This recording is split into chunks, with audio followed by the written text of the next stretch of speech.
Welcome to Easy Alim Learning Simplified. My name is Ruth, and today we are going to talk about the topic carbon and its compounds. So previously we had just prepared carbon for oxide. So for today we look at the properties, both physical and chemical properties of carbon dioxide, and then we are going to do the uses.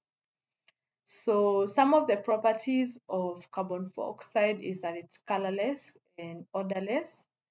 It is denser than air, and that is the reason why it's usually collected by downward delivery.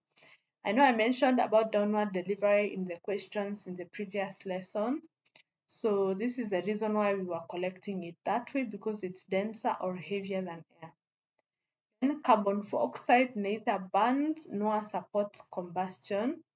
That's the reason why if you lower it in a burning candle, it's going to turn it off. It's going to put it off.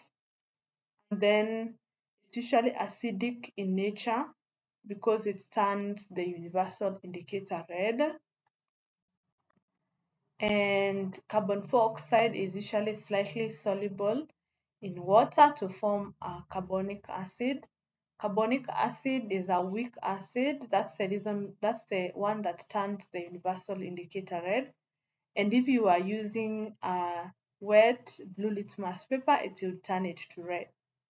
So the carbon dioxide, which is acidic, readily reacts with sodium hydroxide solution to form sodium carbonate. If you continue bubbling the carbon dioxide, it leads to the formation of sodium hydrogen carbonate.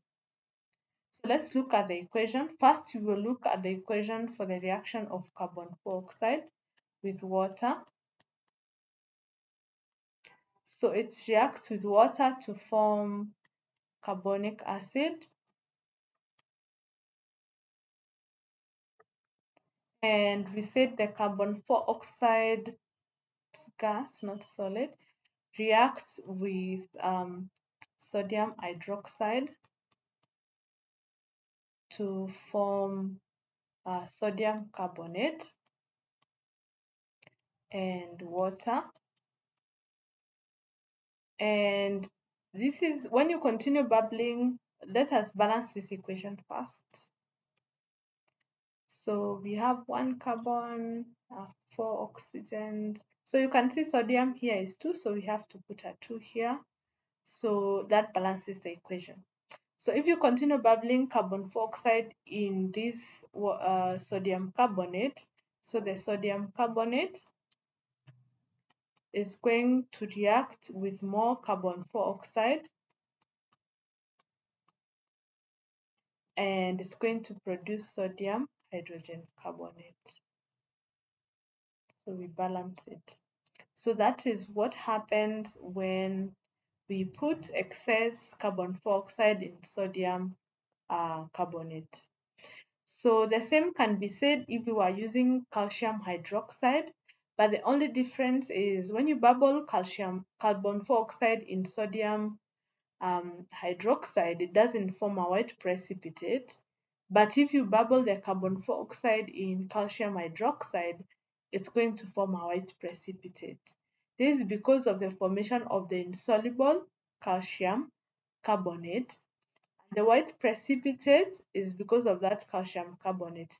If you continue bubbling more gas, the white precipitate is going to dissolve and form a colorless solution.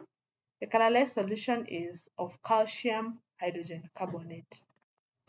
So when you look at the equations, they are a bit different in terms of balancing with sodium hydroxide, but you can see also like the color that is produced and the precipitate that is produced. So calcium hydroxide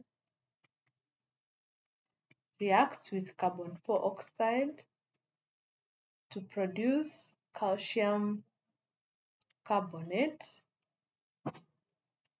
and water. So let's balance this equation. So we have a total of 4 oxygens both sides and 2 hydrogens both sides and 1 calcium both sides and 1 carbon both sides. So it's balanced. So if you continue bubbling, so you take the product that we got If you continue bubbling carbon dioxide in this solution, we'll get the calcium hydrogen carbonate, um, which is now the colorless solution. So if you look at this equation, let's see if everything is balanced. So we have 6 oxygens, we have also 6 oxygens this side, um, 2 hydrogens, 2 hydrogens, 2 carbons, 2 carbons, it's balanced. So these are the equation for the bubbling of carbon dioxide in the lime water, which is also called the calcium hydroxide.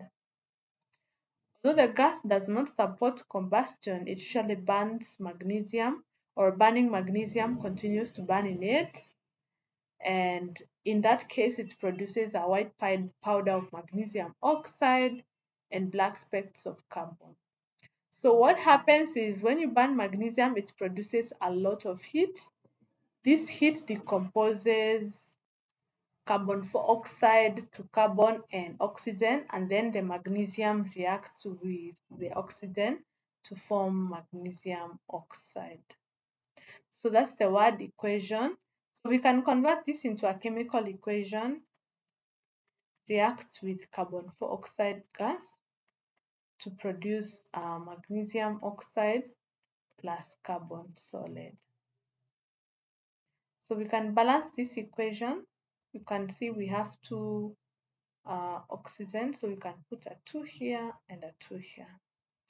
So the addition of dilute nitric 5 acid dissolves the magnesium oxide, leaving black specks of carbon.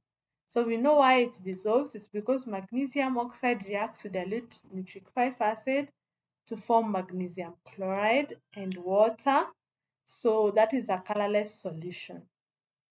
So some of the uses of carbon dioxide is that it is used as a refrigerant, especially for the people who walk around with ice creams, the ice cream vendors. They like using it. This is because the solid carbon dioxide sublimes when heated, leaving no residue. We said this is one of the compounds that sublimes in Form 1. Then carbon dioxide is non-flammable, and then it has a higher density, or it's heavier than air. So it forms a blanket on fire, cutting off oxygen supply, and it's therefore used in fire extinguishers, to make fire extinguishers.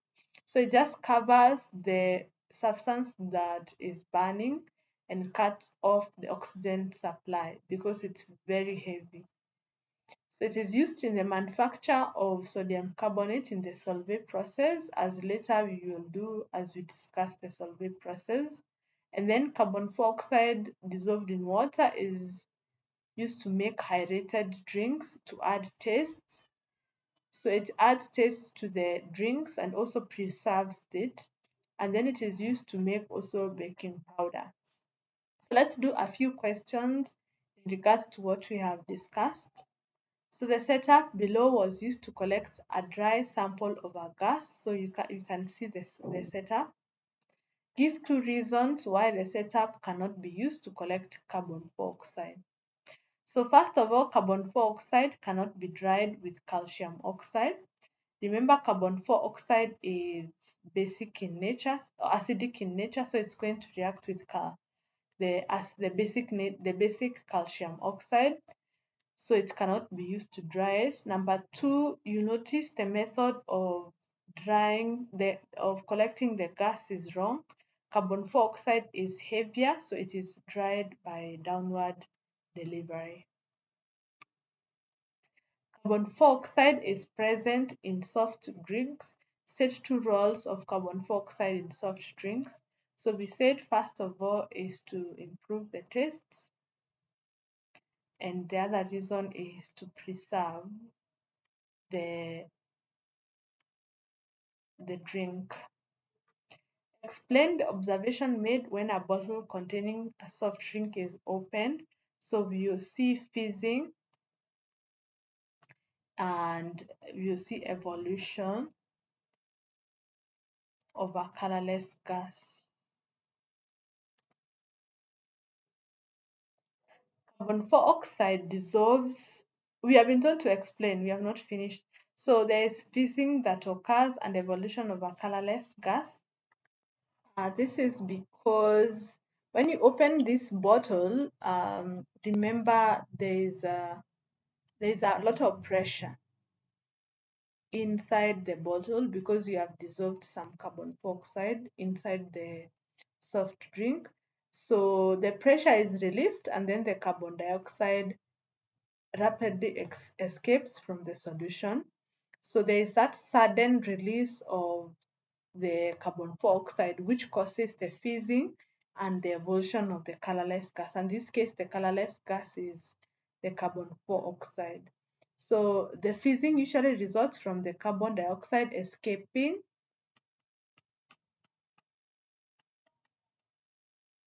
from the soft drink.